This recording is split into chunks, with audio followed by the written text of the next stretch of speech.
শাইখ আব্দুর রহমান সুদাই যখন ইমামতি করতেছে তখন ওই আল্লাহর ঘরটা সামনে আছে না নাই?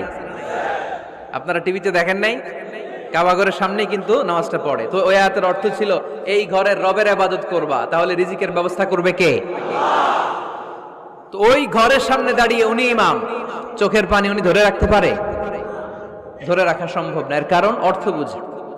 আমরা আজীবন পড়ি সুবহান রাব্বিয়াল আ'লা, এর অর্থটা যে কি কেউ জানে না, ঠিক কি না? তো চোখ দিয়ে পানি নামবে কেমনে? চাইনিজ ভাষা আমাদের কাছে যেরকম, কোরআনের তেলাওয়াত আমাদের কাছে অনেকটা এরকমই।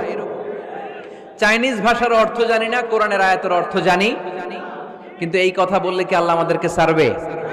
No excuse will be granted that day. সেদিন আল্লাহ কোনো এক্সকিউজ গ্রহণ করবে না। অনেক হিন্দু মুসলমান হয়, এরপরে তারা কোরআন বোঝে, আল্লাহ বলবে হিন্দু হয়ে পারলো, তুই পারলি না কেন?